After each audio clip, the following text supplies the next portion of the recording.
राज जो कभी मिलता नहीं, डर जो हमेशा कायम रहे। काली हवेली का रहस्य। रात का समय था। आसमान में काले बादल छाए हुए थे और तेज हवाएं चारों तरफ गूंज रही थीं। गांव नवरंगपुर के लोग उस रात जल्दी जल्दी अपने दरवाजे बंद कर रहे थे। वजह सिर्फ एक थी, गांव के बाहर खड़ी सदियों पुरानी काली हवेली। गांव के बुजुर्ग कहते थे कि वह हवेली कभी राजा विक्रम सिंह की थी, लेकिन एक भयानक रात उसमें कुछ ऐसा हुआ कि तब से वहां कोई नहीं गया। लोग मानते थे कि वहां एक औरत की आत्मा भटकती है, जो हर अमावस्या की रात किसी न किसी की बलि लेती है। गांव के नौजवान अक्सर शेखी मारते कि वह हवेली में जाकर भूत पकड़ लेंगे, लेकिन असलियत यह थी कि कोई भी वहां जाने की हिम्मत नहीं करता। लेकिन कहानी की शुरुआत तब हुई जब शहर से एक पत्रकार राहुल अपने कैमरे और रिकॉर्डिंग उपकरणों के साथ नवरंगपुर पहुंचा। राहुल हॉरर स्टोरीज और पैरानॉर्मल एक्टिविटीज पर डॉक्यूमेंट्री बनाता था। उसे जैसे ही काली हवेली के बारे में पता चला, उसने ठान लिया कि वह इस रहस्य का पर्दाफाश करेगा। राहुल ने गांव वालों से पूछताछ शुरू की। सबने उसे मना किया। बाबूजी, उस हवेली में मत जाइए, वहां से जिंदा कोई नहीं लौटता, एक बुजुर्ग ने कांपती आवाज में कहा। लेकिन राहुल हंस पड़ा। भूत वूत जैसी कोई चीज नहीं होती, ये सब अंधविश्वास है। मैं सबके सामने सच लेकर आऊंगा। रात होने पर राहुल अपने कैमरे के साथ हवेली की तरफ बढ़ चला। हवेली घने पेड़ों से घिरी हुई थी। रास्ते में झींगुरों की आवाज और कभी कभार उल्लू की हूटिंग उसे डरा रही थी। जैसे ही उसने हवेली का टूटा हुआ गेट खोला, एक ठंडी हवा का झोंका उसके शरीर से टकराया। अंदर का माहौल बेहद डरावना था। दीवारों पर उखड़ा हुआ पलस्तर, टूटे फूटे फर्नीचर और चारों तरफ मकड़ी के जाले। राहुल ने कैमरा ऑन किया और बोलना शुरू किया। दोस्तों, मैं अभी काली हवेली के अंदर हूं। देखिए, यहां की हालत बिल्कुल वैसी ही है जैसे कहानियों में सुनी थी, लेकिन मैं आपको साबित करके दिखाऊंगा कि भूत जैसी कोई चीज नहीं होती। जैसे ही वह हवेली के भीतर गहराई तक पहुंचा, अचानक ऊपर की मंजिल से किसी औरत के पायल की आवाज आई। छन छन। राहुल का दिल एक पल को तेज धड़कने लगा, लेकिन उसने हिम्मत जुटाई और कैमरा ऊपर की ओर घुमाया। कौन है वहां? राहुल चिल्लाया। कोई जवाब नहीं आया, लेकिन पायल की आवाज और पास आने लगी। धीरे धीरे सीढ़ियों पर एक साया नजर आया।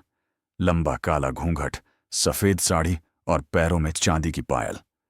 राहुल ने कैमरे की स्क्रीन चेक की, लेकिन अजीब बात यह थी कि कैमरे में कुछ भी रिकॉर्ड नहीं हो रहा था। स्क्रीन पर सिर्फ खाली सीढ़ियां दिख रही थीं, जबकि उसकी आंखों के सामने साफ साफ एक औरत खड़ी थी। राहुल के हाथ कांपने लगे। उसने कांपती आवाज में पूछा, तुम कौन हो? और तभी उस औरत ने धीरे धीरे अपना चेहरा उठाया। उसका चेहरा इंसानी नहीं था, सड़ा हुआ, आंखों से खून टपकता और मुंह इतना बड़ा जैसे चीखते हुए गहरे अंधेरे में समा जाए। राहुल दहशत में चीख उठा। कैमरा उसके हाथ से गिर पड़ा और स्क्रीन पर बस रिकॉर्डिंग चालू का लाल बटन चमकता रहा। राहुल की चीख हवेली की दीवारों से टकराकर गूंज उठी। उसने नीचे गिरा कैमरा उठाने की कोशिश की, लेकिन उसके हाथ कांप रहे थे। औरत का सड़ा हुआ चेहरा उसकी आंखों के सामने था। अचानक उसने एक अजीब सी, बेहद डरावनी हंसी छोड़ी। हाँ हाँ हाँ। उसकी आवाज पूरे हवेली में गूंज गई। राहुल भागने के लिए पीछे मुड़ा, लेकिन जैसे ही उसने पहला कदम बढ़ाया, उसके पैरों में जमीन ही नहीं मिली। ऐसा लगा जैसे हवेली के फर्श ने उसे खींच लिया हो। वह लड़खड़ाकर नीचे गिरा और देखा कि उसके पैरों के नीचे का फर्श धीरे धीरे दरारों में बदल रहा है। उन दरारों से धुआं और राख जैसी कोई चीज बाहर निकल रही थी। राहुल बुरी तरह डर गया। उसने हिम्मत करके एक लकड़ी का टुकड़ा उठाया और कैमरे की रोशनी की तरफ बढ़ा। लेकिन तभी हवेली की दीवारों से आवाजें आने लगीं। चले जाओ, चले जाओ, यह हमारी जगह है। राहुल ने हिम्मत जुटाकर चिल्लाया। कौन हो तुम? क्यों डराते हो मुझे? कुछ पल के लिए सन्नाटा छा गया। फिर अचानक वही औरत उसके सामने आ गई। इस बार उसका चेहरा और ज्यादा भयानक था। आंखें पूरी तरह लाल और मुंह से लहू टपक रहा था। उसने धीरे धीरे कहा, यह हवेली मेरी है और अब तुम भी मेरे हो। इतना कहते ही उसने राहुल का गला पकड़ लिया। राहुल बुरी तरह छटपटाने लगा। उसकी सांसें रुक रही थीं। अचानक उसकी नजर उस कोने में पड़ी जहां एक पुरानी तस्वीर लगी हुई थी। तस्वीर में वही औरत थी, लेकिन एक सामान्य सुंदर रूप में। तस्वीर के नीचे लिखा था, रानी मेघना, विक्रम सिंह की पत्नी। राहुल को जैसे अचानक सब समझ में आ गया। ये आत्मा कोई और नहीं बल्कि राजा विक्रम सिंह की पत्नी की थी। लेकिन वह क्यों भटक रही थी? राहुल ने बड़ी मुश्किल से अपनी गर्दन छुड़ाई और तस्वीर की ओर इशारा करते हुए बोला, तुम वही हो ना? औरत अचानक ठिठक गई। उसकी आंखों की लाल चमक धीमी हो गई, लेकिन अगले ही पल वह और भी गुस्से में आ गई। हां, मैं ही हूं, और मुझे धोखा दिया गया था। मेरे ही खून से इस हवेली की नींव रची गई थी। अब हर इंसान यहां आकर मेरी प्यास बुझाएगा। राहुल के शरीर में सिहरन दौड़ गई। उसने तुरंत कैमरा उठाया और हवेली से बाहर भागने की कोशिश की, लेकिन गेट पर पहुंचते ही वह देखता है कि गेट अपने आप बंद हो गया है। वह पूरी ताकत से धक्का देने लगा, लेकिन गेट जैसे पत्थर बन गया हो। तभी उसके कानों में वह हंसी दोबारा गूंजी। अब तुम यहां से कभी नहीं निकल पाओगे, राहुल चीख पड़ा। अचानक हवेली का पूरा माहौल बदल गया। दीवारों से खून बहने लगा। छत से उल्टे लटकते साए दिखाई देने लगे। कुछ साए बच्चों जैसे थे, कुछ बूढ़ों जैसे और कुछ औरतों जैसे। सबकी आंखें काली थीं और मुंह से खून टपक रहा था। राहुल के हाथ से कैमरा फिर गिर पड़ा। रिकॉर्डिंग अब भी चालू थी। हवेली की दीवारों से टपकता खून और उल्टे लटकते साए राहुल के चारों तरफ घूमने लगे। उनकी आंखें अंगारों की तरह जल रही थीं। राहुल डर के मारे कांप रहा था। उसने पास पड़ी एक लोहे की छड़ उठाई और चीखते हुए हवा में झटका, लेकिन छड़ उसके हाथ से अपने आप छूटकर दूर जा गिरी। यहां इंसान की ताकत नहीं चलती। दीवारों से एक भारी आवाज गूंजी। राहुल ने कैमरे की रोशनी चारों तरफ घुमाई। तभी उसे सीढ़ियों के नीचे एक पुराना दरवाजा दिखाई दिया। दरवाजा आधा टूटा हुआ था और उसके पीछे से हल्की सी रोशनी आ रही थी। उसके कदम अनायास उसी तरफ बढ़ने लगे, जैसे कोई अदृश्य शक्ति उसे खींच रही हो। जैसे ही उसने दरवाजा खोला, भीतर एक तहखाना था। उसमें पुराने जमाने के हथियार, लोहे की जंजीरें और कुछ अजीब सी किताबें पड़ी थीं। उन किताबों के पन्ने खून से सने हुए लग रहे थे। राहुल ने हिम्मत करके एक किताब उठाई। उस पर लिखा था, रक्त यज्ञ की विधि। उसकी आंखें फटी रह गईं। पन्नों में लिखा था कि राजा विक्रम सिंह ने अपने राज्यपाट को हमेशा मजबूत रखने के लिए काली विद्या का सहारा लिया था। इस हवेली के नीचे गुप्त रूप से रक्त यज्ञ किए जाते थे, जिनमें बलि चढ़ाई जाती थी। लेकिन सबसे बड़ा झटका राहुल को तब लगा जब उसने अगले पन्ने पर पढ़ा, पहली बलि, मेरी अपनी पत्नी रानी मेघना। राहुल का दिल बैठ गया। अब उसे समझ आया कि रानी मेघना की आत्मा क्यों भटक रही थी। उसे अपने ही पति ने धोखा देकर मार डाला था। उसी पल अचानक तहखाने की दीवारों से तेज चीखें सुनाई दी। वह औरत फिर उसके सामने प्रकट हुई, लेकिन इस बार उसके चेहरे पर दर्द और गुस्सा दोनों थे। तुमने देख लिया ना मेरे साथ क्या हुआ था, उसने धीमे स्वर में कहा। अब तुम मुझे मुक्त करोगे या फिर मेरी तरह इस हवेली का हिस्सा बन जाओगे? राहुल कांप गया। उसने हिम्मत जुटाकर पूछा, तुम्हें मुक्त कैसे कर सकता हूं? औरत की आंखों में आंसू भर आए। मेरी अधूरी चिता, उसे पूरा करो। मेरे शरीर को कभी शांति नहीं मिली। मेरे पति ने मुझे जिंदा ही जलाया था। मेरी राख अब भी इस हवेली के तहखाने में कैद है। राहुल को यकीन नहीं हो रहा था, लेकिन अगले ही पल उसने देखा कि तहखाने के कोने में एक लोहे का बड़ा घड़ा रखा था। घड़े से धुआं और राख जैसी कोई चीज निकल रही थी। औरत ने कहा, उस घड़े को ले जाकर गंगा में बहा दो, तभी मैं मुक्त हो पाऊंगी। राहुल आगे बढ़ा ही था कि अचानक चारों तरफ वही काले साए प्रकट हो गए। उन्होंने घड़े को पकड़ लिया और जोर जोर से चिल्लाने लगे, नहीं, यह यज्ञ अधूरा नहीं रह सकता। इसका रक्त अब हमारा है। हवेली जोरों से हिलने लगी। छत से धूल और पत्थर गिरने लगे।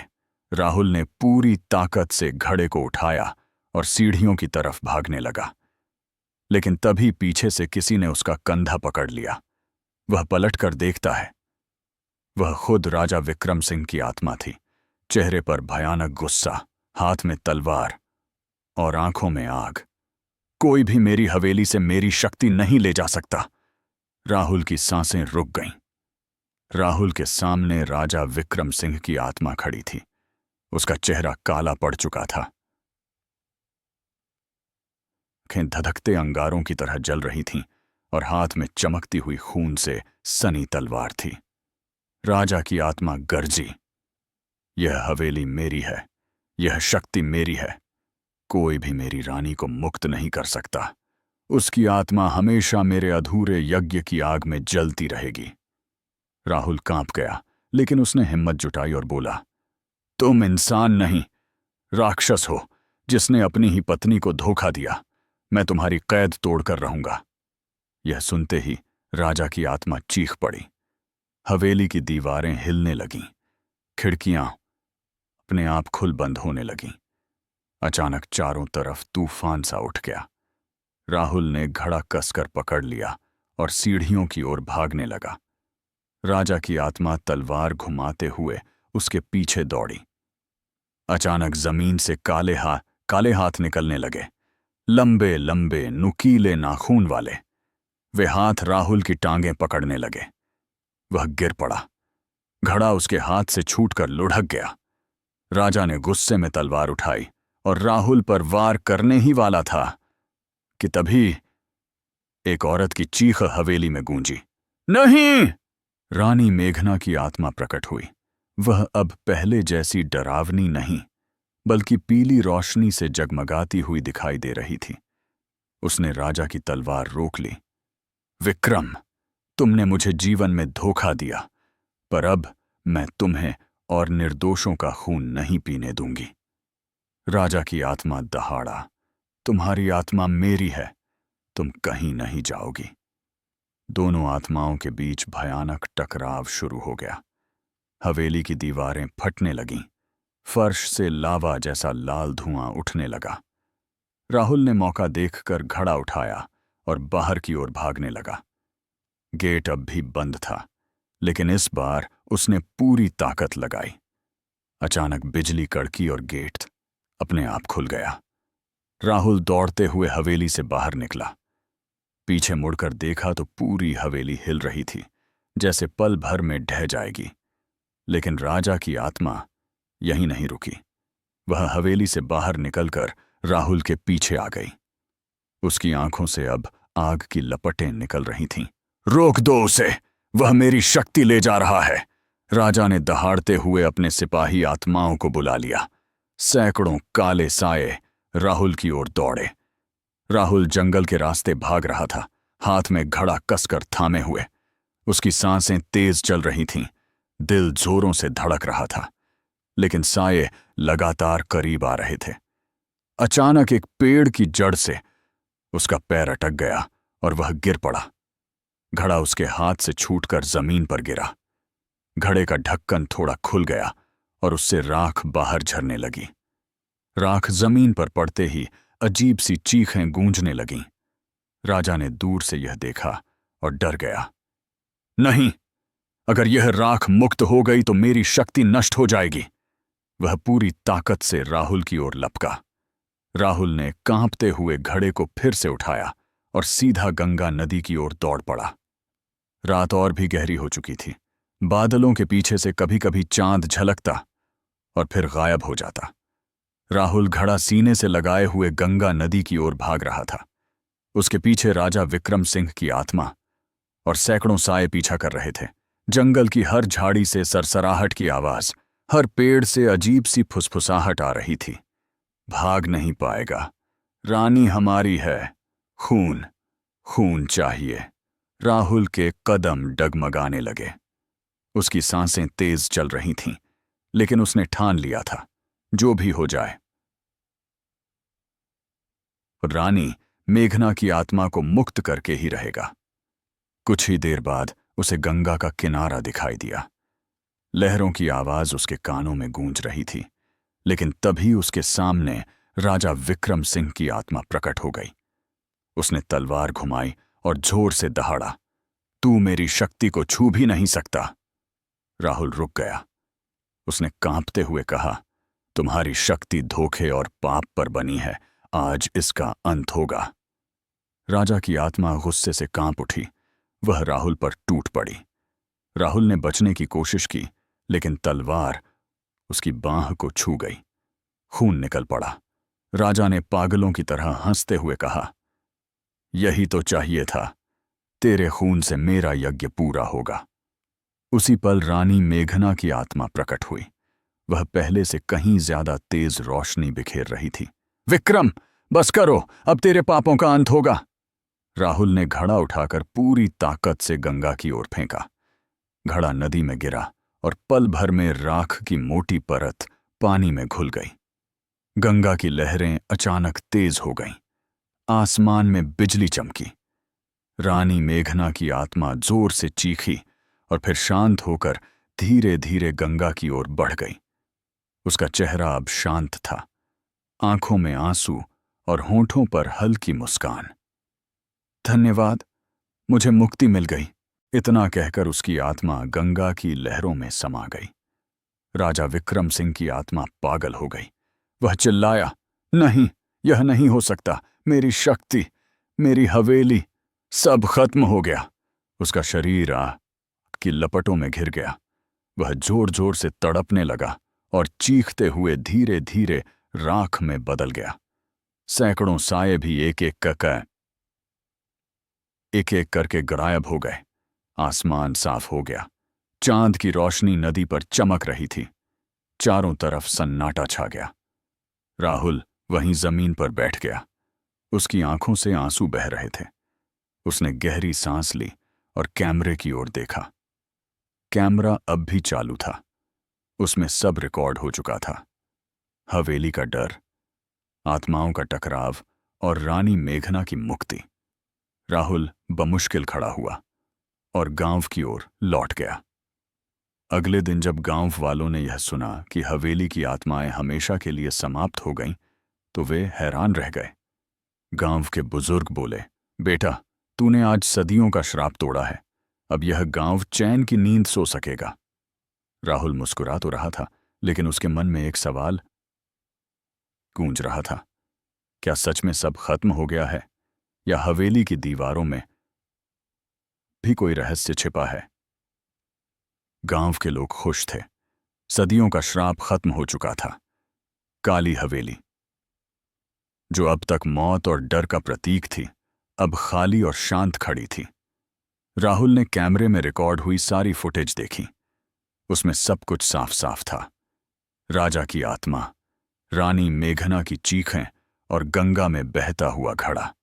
वह सोच रहा था कि अब वह इस पर एक डॉक्यूमेंट्री बनाएगा और दुनिया को बताएगा कि कैसे उसने एक हवेली की आत्माओं को मुक्त कराया। कुछ दिनों बाद राहुल शहर लौट आया।